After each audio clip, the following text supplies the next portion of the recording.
You're watching Network Radio.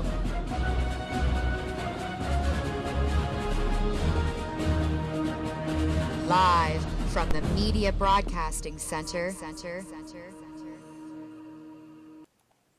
Good evening, everybody, and I think I got my buttons pushed the right way this time. Welcome to another edition of Living in Faith in Today's World. Let's see if I can get my... it doesn't want to grab for me. There it is. Welcome. I got to remember to look over here again. Well, we're in 2016. Unbelievable. How you doing? Welcome to a new year, first show of the year. I am very excited and passionate about this year. It's been an incredible couple of weeks. Us in our new home and settled in our first Christmas. We got wonderful snow out here. Of course, those following on Facebook and our Facebook group, please join it, share, participate. It's there for us. I'm not a pastor. I'm not anything else. I'm just a guy sharing a journey, and hopefully it will help some. Hopefully it will just, if anything, just be a example of what's going out there, and maybe you're not alone. That's my biggest purpose of it is just to show, everybody has all these different thoughts and different processes and different ways of being at things. And I hope by doing this, I can show that. I mean, there's so many just brilliant people out there and pastors or speakers or all the ways that you want to label people. So, I'm hoping, and one of my conjectures with this is I do an awful lot of searching and looking for answers. And I put those up and I share them, even in our Facebook group. There's hundreds of different groups and so forth. And I'll share those, and I'll share where they come from. And, if that message or that person speaks to you, then it's a resource for you. And I hope people will much greater take those resources that are out there for us and apply them. Not one person, I don't believe, has all the answers and has all of the communication skills or resonates with every person. And instead of turning away from a truth or from the scriptures or from God's word or from the message that's coming through, hopefully you'll stay with your search and stay with your journey and keep looking for those mentors or those resources that you can draw on for yourself. And of course, with that, there's an awful lot of sheep in the wolf's clothing, and I do my best to point those out as well. So just to begin with, if you would join me. Dear Heavenly Father, thank you for this time again and another exciting year in front of us that we get to live day by day, keeping focused on you and your word and your purpose and your glory. May you use these resources and us as a vessel to do your purpose. Amen. So, as I was saying, I'm kind of excited. I've had just a great week. I found a couple of other resources, and I've put them up on our Facebook group. And just going to touch base on a little bit of it. But they are there. Their websites and a couple of videos from them and so forth. I encourage you to check it out and check them out and to listen to what's been kind of going on. And for me, a big part of this, and this is why I labeled it today, was, it all starts and ends with us. We get to decide whether we're going to be saved. We get to decide which we're going to spend our time at. We get to have this beautiful gift of free will and free choice. And it's the greatest gift that God could have ever given us. And we get to choose what to do with that. And we all take it so much for granted.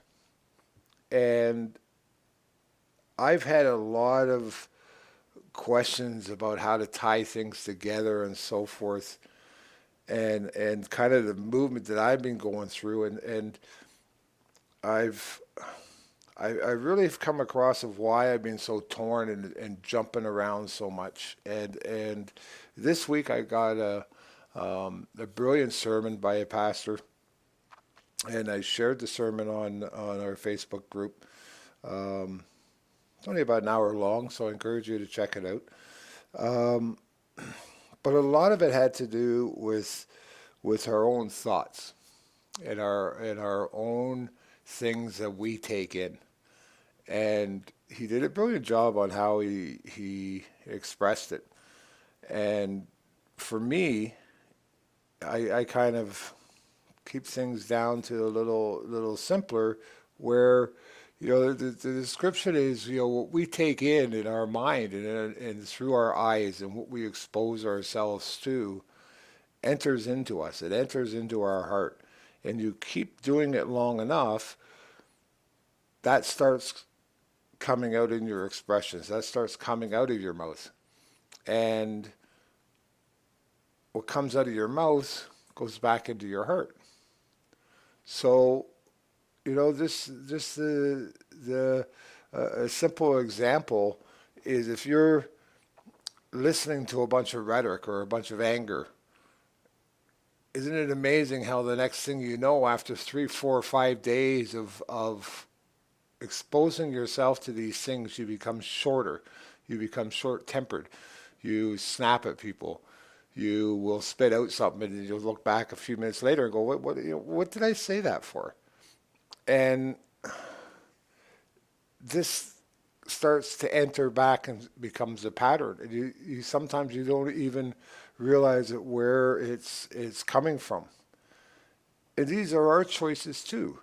These are choices that we have on what we expose ourselves to, what we choose to allow enter into our lives. And we do it with our friendships, we do it with our relationships. To a great extent, I totally believe we do it with everything. I believe we do it with work, and I believe we do it with the actions that we do, whether we're out drinking, whether we're out playing the sports, whether we spend our time with our families, whether we spend time with our friends. When you actually really sit down and you evaluate these actions you have in your life, you're directing all of them. And the more that we become closer to God, the more that I become closer to God, the more these patterns and the more that I've gone into the King James Bible, the more it's becoming clear, and the more that I keep on getting those little tidbits of, these are the things that are happening, and this is what is keeping you in a state of confusion. And excuse me, for some will realize I also do an awful lot of alternative media or truth searching just out in the world, in man's world, and that brought me to my faith, the ultimate truth. So I can see how man has taken that human condition and Satan has taken that human condition and uses these avenues, whether it's sports or pornography or music or all of these other avenues that really are used as a social engineering tool against us. But we can break that. And the more that I've recognized and the more that I listened to that last sermon, the more that I see that the word is full of easy explanations and very simple remedies to these answers. And to come right down to the simple fact of it's up to you. It's your choices. You get to choose whether you do these things. You get to choose whether you interact with these people. And that even comes down to the whole Facebook grouping and so forth. And all week long, I've been seeing, you know what, I belong to this group, and I'm being exposed to these posts, these pictures, or these graphics, or this rhetoric of anger and hate and so forth. And even after the last few days of listening to this sermon about guarding your heart and guarding your mind, and what you take in, you put out, and what you put out, you take in, I've become much more guarded in that aspect. I was fooling myself thinking, well, if I go there, you know, like the street preacher or whatever, if I go out into the den of sin and preach, well, I had the misnomer, well, if you just go out among all these things, you'll learn where they're coming from, and you can expose them to you and what you're doing and so forth. That's just not the case. It's you are exposing yourself to them. And unless you are really prepared to battle that and to counter that with other things, because I'm sure there's a lot of people that have the ability and are much given the blessing to be able to do that. On an overall basis, I really believe that thing's in there in the scriptures that are telling us to guard our heart and to guard our actions, and what we take in is very poignant, and I don't think we practice it enough. And for me, I'm just seeing how much you keep on doing is self-perpetuating. And one of these examples I kind of have out of this is I belong to what they call a truth group. That's what they guise themselves as. And I've noticed over the last month that every once in a while an anti-religious, an anti-God post would stick into there, and it was supposed to be kind of more of a political group and so forth. And you know, today there was a post that shared a video of the truth that Christ didn't exist and the propaganda around it. I didn't even bother watching it. You know, I simply posted on the post of, you know, great, good luck with that. I wish you well on your judgment day. And the slamming I got back from that was unbelievable. Of course, I've left the group and just unfriended the person that runs it. You know, because the basic response out of things were things like, well, that's great. I don't believe in an eternity. And I know there's people out there that believe in the Easter Bunny as well. You know, another person's like, you religious zealots kill me. You're also judgmental and run everything by a whole bunch of fear. Um, and it's just all that type of response from things. And it's not that I didn't expect it. It was a matter of really seeing what was coming back and where they were coming from. And it's this total denial out of things. And I see it with inside of the church as well. I mean, there was a post this week that turned around and showed one of the Baptist churches in the South is ordaining ministers, gay ministers now, so they can perform the gay weddings. Um, so you have all of this infiltration of things that is just ludicrous. And again, exposing yourself and opening yourself up to these things instead of guarding your space and honoring. I guess that's kind of what I'm saying too, is with inside of guarding this space, what you're really doing is you're honoring that relationship. I mean, I'm not going to put myself in a bar with 100 uh, gorgeous women and have them all falling over me and so forth. I have more respect for my wife and my relationship and my existence as that to even put myself into that position. And I call that guarding yourself. So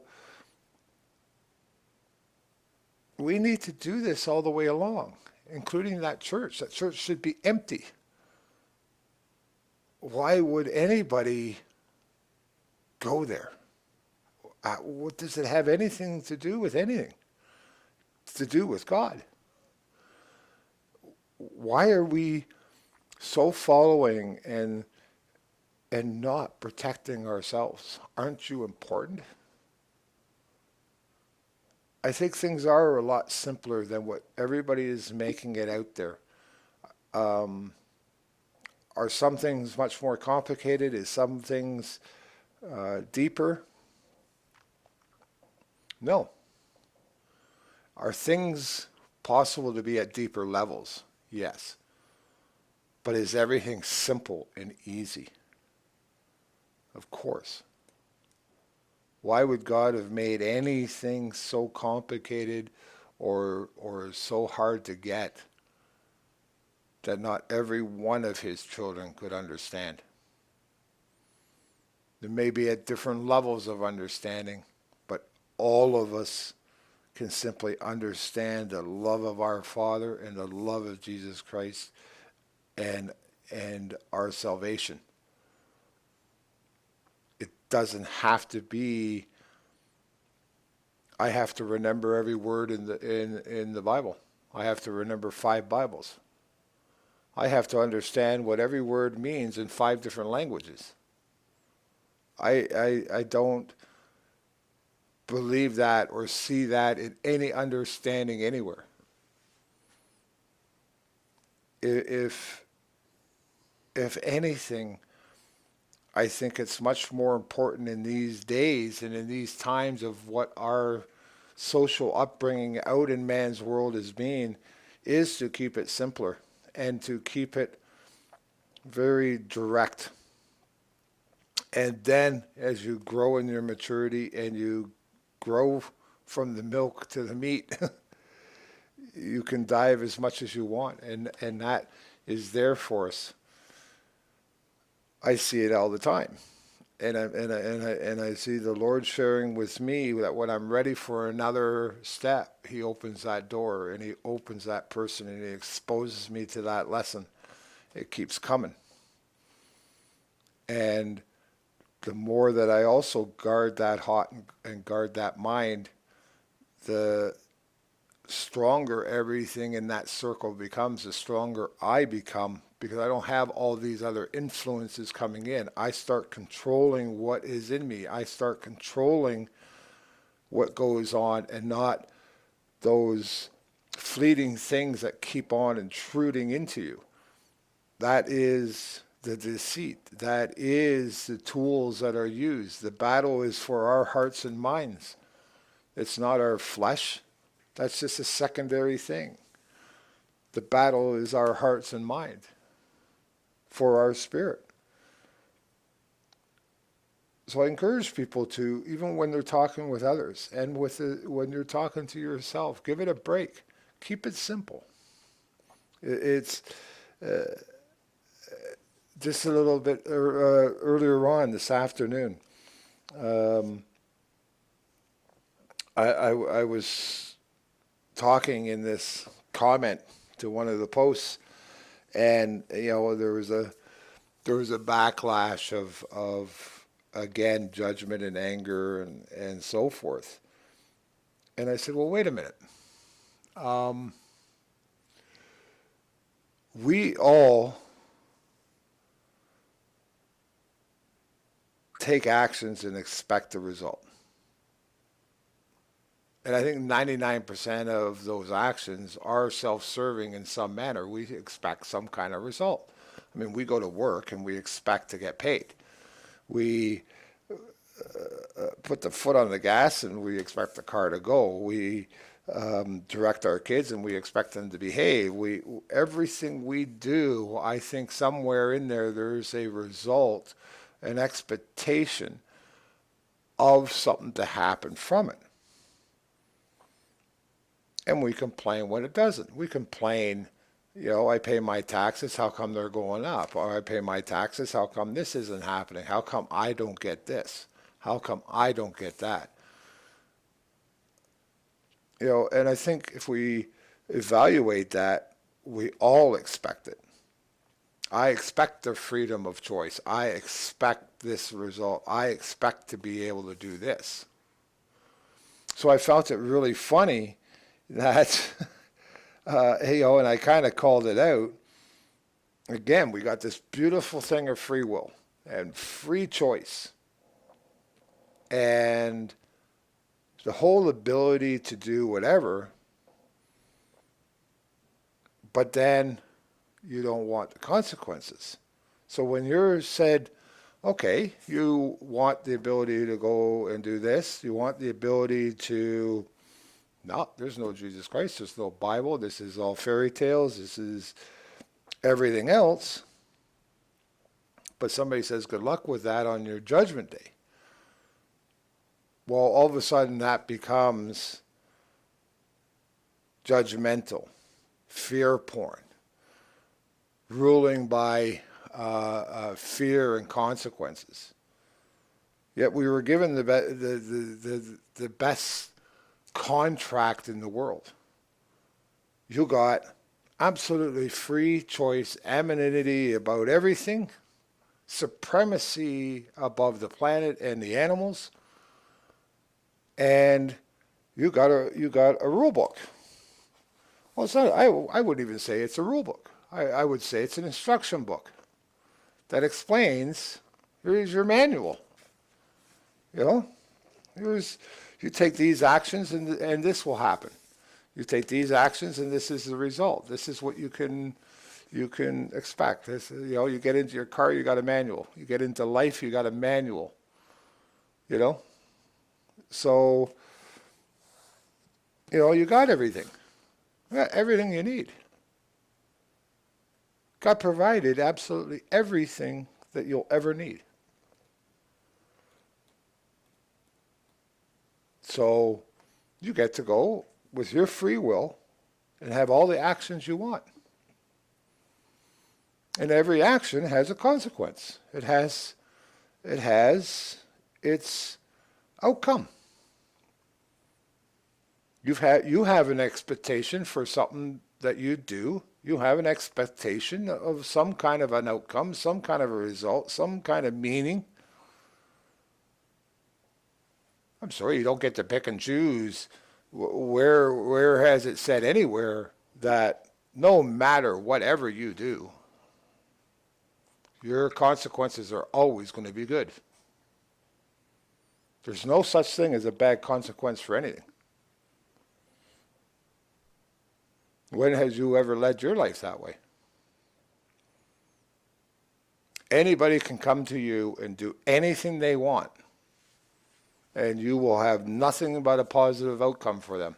Nothing but a positive, glowing review for them. Why should God? Where do you find the justification that you can do whatever you want to do and you don't have a judgment about it, and you don't have a consequence? So, of course, I didn't get an answer from that. But it's that way for us all the time. I'm realizing those consequences, every single one of them matter. What you put in front of your eyes matter. What you let into your heart matters. What you let around you matters.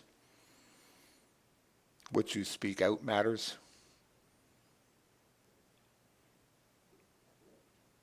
And the beautiful thing about it is that the more that you guard it, the stronger it gets, the more pure it gets, the better it gets.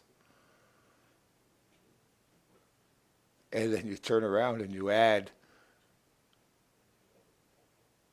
walking for Christ and living for Him, for that glory.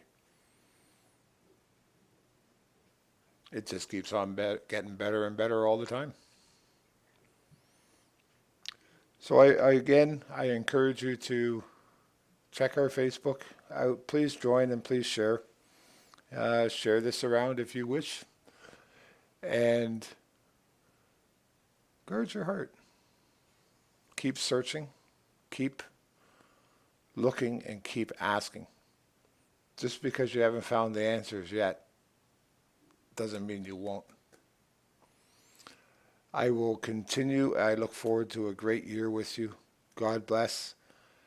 Try to be a little better tomorrow than you are today. And try to be a little kinder. I think we need a little bit more of it around us. Our season might be over and so forth. Let's hope that kind of spirit lasts a little bit more on a daily basis. And do guard those things.